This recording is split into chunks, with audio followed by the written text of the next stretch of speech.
December 1st, 1955. Rosa Parks refuses to give up her seat on a Montgomery bus.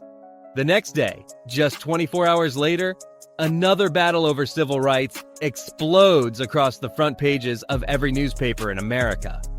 But this time, it wasn't about a bus. It was about a football game. The governor of Georgia declared, "The South stands at Armageddon. The battle is joined." 2,000 students marched through Atlanta with torches, burning a stuffed figurine of their governor. And at the center of it all, a 22-year-old college fullback who simply wanted to play football. This is the story nobody tells you about with the 1956 Sugar Bowl. The story of how a single football game became the front line in the fight for civil rights. November 22nd, 1955. The Sugar Bowl Committee extends invitations to two powerhouse teams, number 7 Georgia Tech and number 11 Pitt. Georgia Tech was a national juggernaut, coached by the legendary Bobby Dodd, coming off multiple national championships and riding a wave of SEC dominance. This should have been a celebration. But there was one problem. Pitt's roster included Bobby Grier. And Bobby Grier was African American. Now, here's what most people don't know. Integrated teams had been invited to the Sugar Bowl before, but no black player had ever actually played in the game. They were forced to watch from the press box, nor could they practice with their teams. And they were forced to stay in separate hotels. The Sugar Bowl had been segregated since 1935, 20 years with 0 exceptions, until Bobby Grier. Grier grew up in integrated Massillon, Ohio, a football factory town where the sport mattered more than the color of your skin. He'd never experienced Jim Crow until he got to Pitt and the team traveled south. "When we played down south, we were separated," Grier recalled years later. He says, quote, "The black players stayed at a black college or a motel that was close." But this time was different. The Sugar Bowl Committee agreed to let Grier play. They even agreed to Pitt's demand that their 10,000-seat fan section be integrated. This was unprecedented, and Georgia Governor Marvin Griffin was about to lose his little segregationist mind. December 2nd, 1955, one day after Rosa Parks, one day after the Sugar Bowl invitation. Governor Marvin Griffin sends a telegram to Georgia's Board of Regents. And this is the actual text. Quote, "The South stands at Armageddon. The battle is joined. We cannot make the slightest concession to the enemy in this dark and lamentable hour of struggle. There is no more difference in compromising integrity of race on the playing field than in doing so in the classrooms. One break in the dike and the relentless enemy will rush in and destroy us." Let that sink in. He called integrated football Armageddon. Griffin demanded the Board of Regents block Georgia Tech from playing. He wanted them to forfeit the Sugar Bowl rather than take the field against Bobby Grier. The media went insane. This wasn't just Georgia news. This was front-page headlines across the entire country. Rosa Parks' story? It got buried. Everyone was talking about Bobby Grier. Pittsburgh's acting chancellor, Charles Nutting, released the shortest, most powerful statement in college football history. Quote, "No Grier, no game." That's it. 4 words. Pitt announced that Grier would travel, eat, live, practice, and play with the team. And it was non-negotiable. Grier's teammates rallied around him.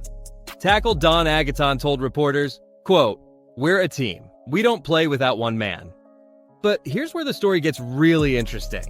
Georgia Tech students were about to shock the entire South. Fast forward to the night of December 2nd.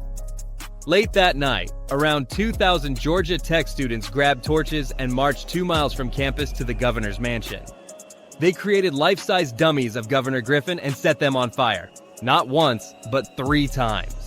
They stormed the state capitol building, overturned furniture, ripped parking meters out of the ground, and they put trash cans on Confederate statues. They surrounded the governor's mansion until 3:30 in the morning. And then something even more shocking happened. Students at Tech's arch-rival, the University of Georgia, joined the protest. They showed up at the Athens campus with signs that read, "For once, we are for Tech." Let me repeat that. Georgia and Georgia Tech, 2 schools that hate each other, stood together against their own governor. Students at Mercer University and students at Emory University made stuffed figures of the governor, hung them from poles, and burned them in front of cheering crowds. That said, let's be honest here. This wasn't about racial justice for everyone. Many of these students just wanted to see their team play football. But the result was the same. The entire state of Georgia was telling their punk segregationist governor to back down. Meanwhile, Georgia Tech president Blake Van Leer, a 60-year-old engineer who'd served in both world wars, was facing the biggest decision of his career. The Board of Regents called an emergency meeting on December 5th. After hours of debate, Van Leer stood up and declared, "Either we're going to the Sugar Bowl, or you can find yourself another damn president of Georgia Tech." The board voted 13-1 to let Georgia Tech play. Griffin was completely humiliated. Only 1 out of 50 telegrams to Georgia Tech supported him. Not to mention, his own office requested Sugar Bowl tickets the same day. He tried to ban the game. The game was on. January 2nd, 1956. When Pittsburgh arrived in New Orleans, they lodged at Tulane University, an all-white campus. Grier later recalled, "I was probably the first black to sleep in a dormitory there at Tulane."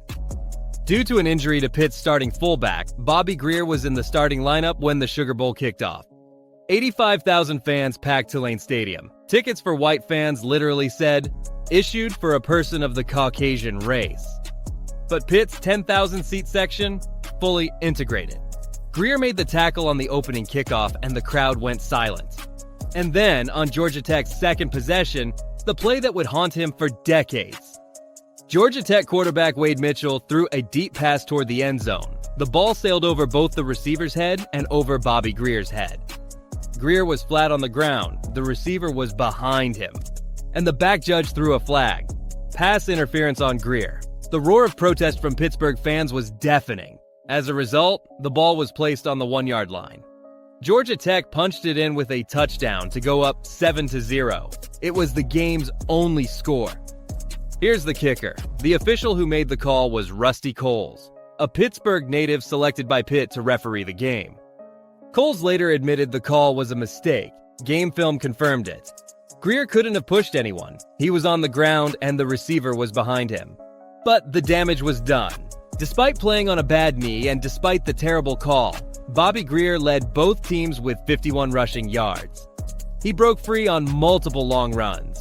Georgia Tech won 7-0, but by every measure except the scoreboard, Grier dominated. In the locker room after the game, he sobbed. Not because of the loss, but because of that penalty. "I'm on the ground, the ball's over his head," he said years later. "So how could I push him? He's behind me." But when reporters asked him about Georgia Tech's players, Grier had only respect.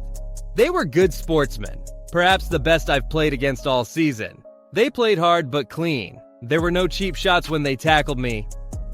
Here's where the story gets beautiful. That night, both teams were invited to a post-game banquet at the St. Charles Hotel, a whites-only establishment.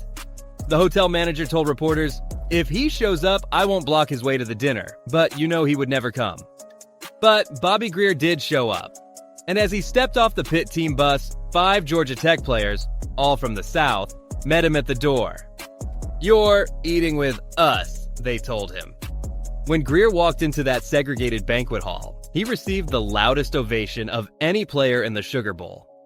"That made me feel good," Grier said decades later. "Made me feel special." Grier later said he assumed these were Northern players. But no, the entire Georgia Tech team was from the South. 2 weeks after the Sugar Bowl, Georgia Tech president Blake Van Leer died of a cerebral hemorrhage. He was 60 years old. His family has consistently said the stress from the Sugar Bowl controversy contributed to his death. The man who stood up to a governor and said, "Find yourself another damn president," paid the ultimate price. So, did the 1956 Sugar Bowl immediately change everything? Unfortunately, no. Louisiana banned racially mixed sporting events after the game, and Georgia's Board of Regents passed a policy prohibiting Georgia Tech and UGA from playing integrated teams in segregated states. The Sugar Bowl didn't invite another Northern team for 8 years. But here's something that did change. As civil rights leader Benjamin E. Mays noted, "Years ago, Georgia Tech would have said to Pittsburgh, 'Leave Grier home,' and Pittsburgh would have left him home." That didn't happen this time. The line had been crossed. And once crossed, it couldn't be uncrossed. Bobby Grier graduated from Pitt in 1957 with a degree in business administration. He joined the Air Force and served his country for years. In 2019, he was inducted into the Sugar Bowl Hall of Fame. In 2021, he was inducted into the Pitt Athletics Hall of Fame. And get this, in June 2022, at age 89, Bobby Grier finally set foot on Georgia Tech's campus for the first time. He met Wade Mitchell, Georgia Tech's quarterback from the 1956 game, for the first time since that day 66 years earlier. Bobby Grier passed away on June 30th, 2024 at the age of 91. The Grier and Van Leer families remain close to this day, and they're producing a film called Bowl Game Armageddon to tell this story to the world.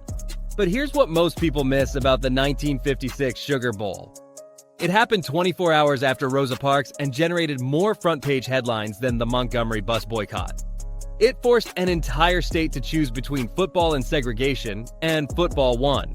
2,000 students marched with torches. A university president risked his career. 5 Southern players invited a black opponent to dinner at a segregated hotel. And Bobby Grier, a kid from Ohio who just wanted to play football, became the man who integrated the Sugar Bowl. The 1956 Sugar Bowl didn't end segregation in college football, but it proved something the segregationists feared most. When you put people on the same field, they see each other as teammates, not enemies. Bobby Grier proved that, and college football would never be the same. If you want to see more college football history that nobody talks about, hit subscribe. I'm researching stories like this every week because the real history of this sport deserves to be told. See you in the next one.